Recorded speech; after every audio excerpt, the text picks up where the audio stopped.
Today's actually kind of exciting for me because I actually get to put new parts on the car for the first time.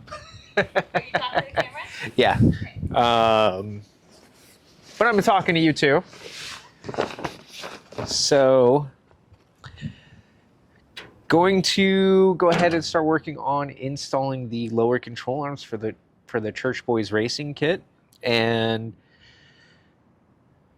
it's pretty cool to actually be at a point where I feel like some reassembly is forward progress and just get some stuff done. I'm really fried today. I'm super tired. Yesterday was super busy, got a lot done, plus workouts and other stuff going on. So I might be a little bit slow mentally in this one, but we'll see. I went ahead and put this down here so you can kind of see that the orientation of this takes just a few pieces. It's really not a ton of stuff, and it's pretty easy to figure out, but there's one little thing in the instructions, and there is one extra hole in the bracket to where if you wanted to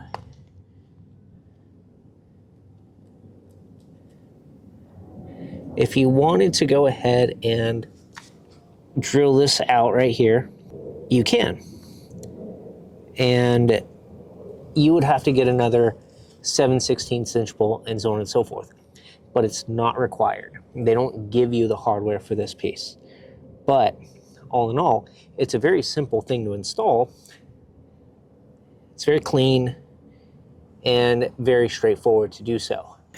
For the plates, they have 5 7/16 nut and bolt set up, and I mean, it's pretty easy to work with. It's not rocket science by any means. So you've got one that's on the outside of the frame rail, 2 that are on the inside of the frame rail, and you have 2 that are forward on the core support, which was why I wanted to be able to get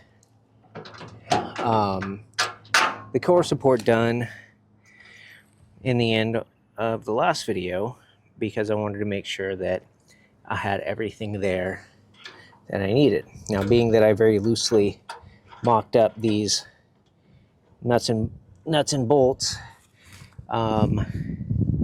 in the pre-assembly, I'm just going to go through and add the washers, the lock washers and flat washers to these. I changed the page name to Lost Boys Car Club. I did that because I started about a year ago doing automotive photography for charity, and I started doing it under that name, Lost Boys Car Club. The reason why I have been doing it under that name is relative to a longer story, but for some consistency and to kind of tie in a lot of the other automotive stuff that I play around with, I decided it'd probably be fair to go ahead and rename the channel for that consistency. Now, there isn't an absolute giant amount of stuff on that particular page right now. Part of it's because I got super discouraged through 2023, because what I would do is I would actually go and do photo shoots for charity. So we would go and we'd shoot. I would deliver you photos, and whatever you felt was fair to donate, I would directly give that donation to charity. I didn't take any money for myself. I paid for my own camera equipment, my time, my coffee, my gas, like whatever, like all that kind of stuff. And so the first dude I went out with, great guy. We touched bases here and there. He donated, great shoot. I was really happy with it. He was really happy with it. So like, cool. Started talking with a bunch of other people who would potentially be interested. And the first person that like was like, okay, hey, let's get together, whatever, was this Honda Civic, which I removed that car from my page. The owner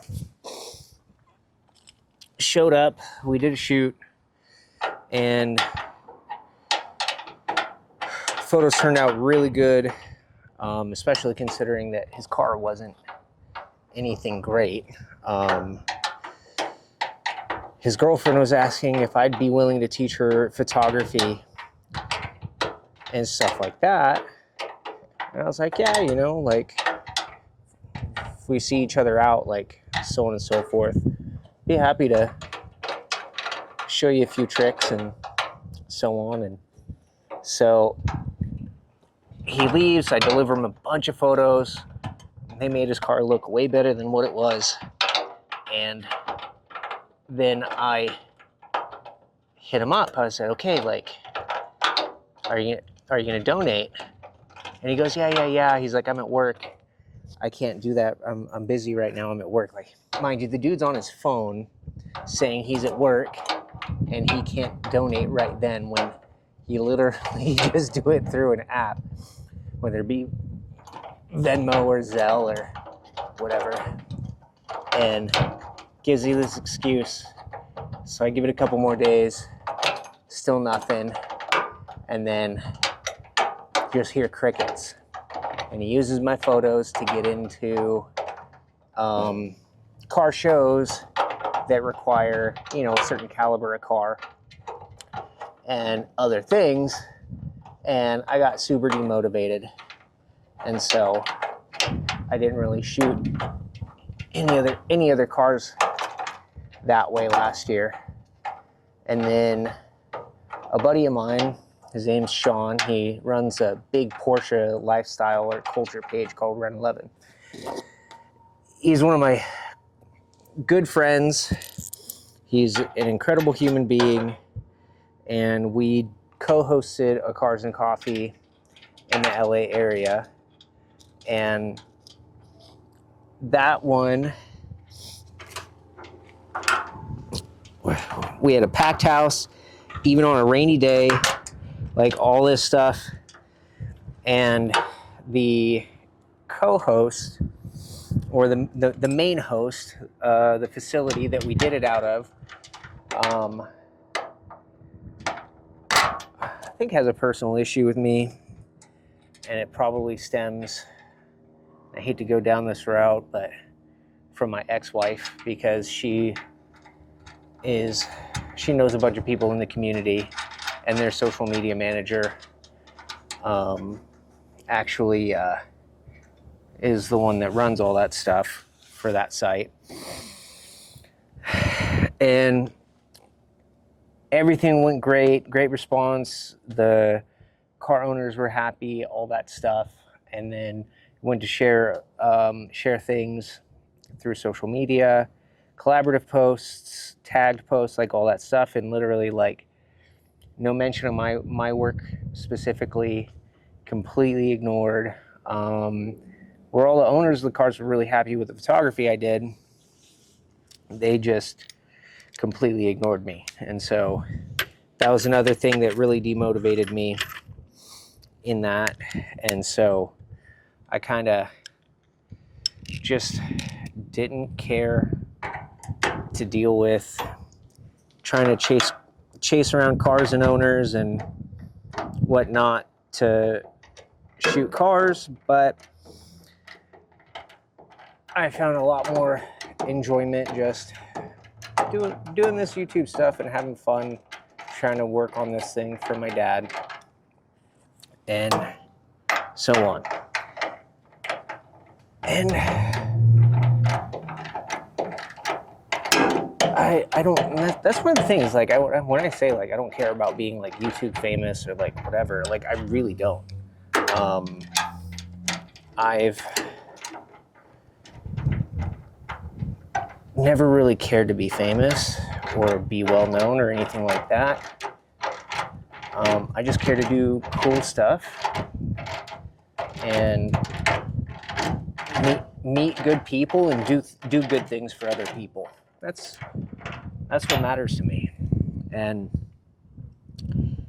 people that unfortunately do that kind of stuff where they lie and they don't follow through and they don't do anything to show that they're decent people, like, it sucks, right? Like, it really does. And I know even with stuff relative to my ex-wife, like,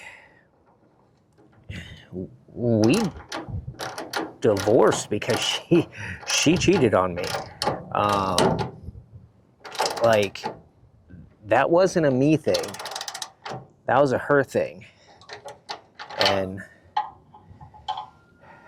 it wasn't just one time, and it wasn't just one person and stuff. And, you know, I wish her the best. I hope that she grows up and learns from her mistakes and so on and so forth. But, like, if people are going to take the word of someone who is willing to screw over the person that's supposed to be their partner for life, like, I honestly don't see how anybody can be considered trustworthy if that's how they live. Like, don't get me wrong, like, I have had friends who have made those mistakes and have turned it around and whatnot, but, like, I hope the same, but we should always be mindful of the people that we are trying to get or we are given information from, especially when it's kind of known that those people are liars and cheaters.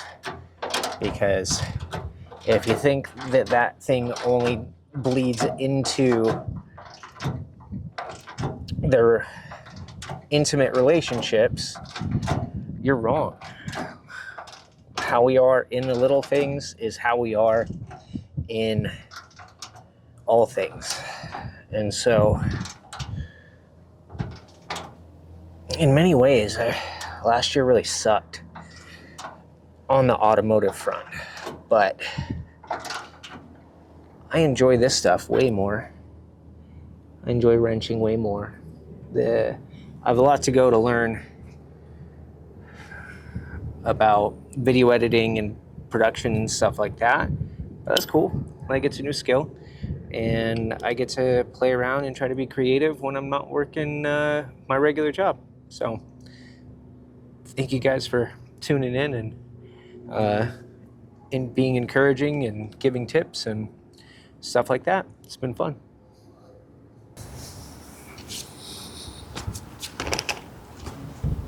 So when you're looking at these are actually threaded to where there's one normal thread pitch and one reverse thread pitch. And so that way, when this is tied and locked in place at the control arm, you can make your adjustments by utilizing this threaded collar.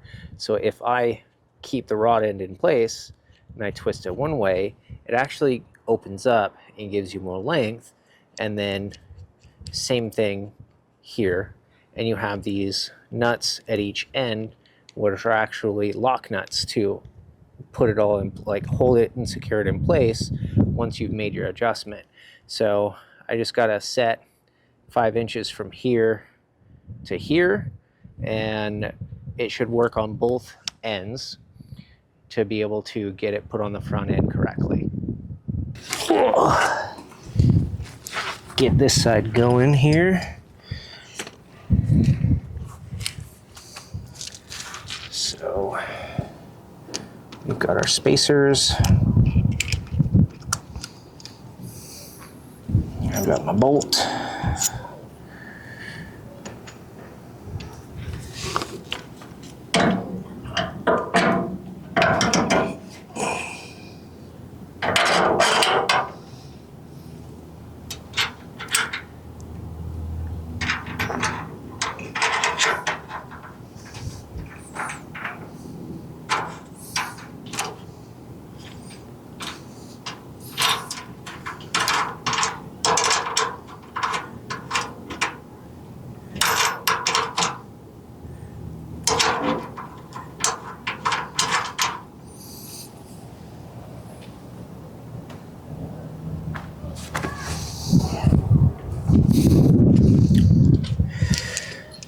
And we've got this guy. Same thing. Spacers.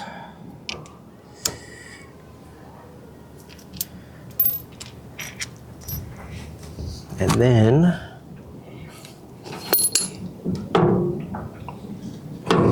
a little short here, so I'm gonna loosen this guy.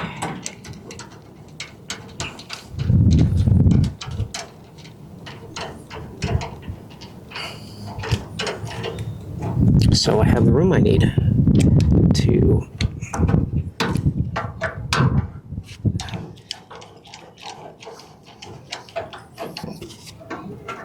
get this guy in place.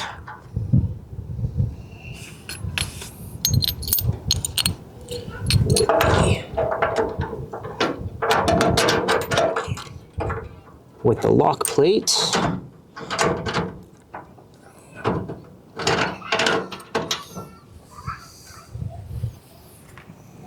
It's through, so I'm going to get the other lock plate on.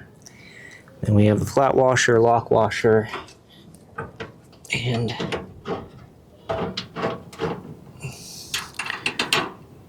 nut for this side. It's really pretty straightforward, pretty easy install. I mean, besides all of the grinding and removing rivets and things like that, which obviously makes things a little trickier. From here, I'm just going to get my adjustments, tighten my lock nuts, tighten my control arm bolts, and then that'll be that. Like, pretty successful day, I'd say. And now with that, we've got Church Boys lower control arms. So the one thing I haven't done yet is done the adjustment on the ball joints. There is an adjustment for how tight they need to be, how much grease that you want to put in them and stuff like that. I'm going to be waiting for that until I'm really actually going to mount up all the brakes and get all that solidified. But it's a step at a time.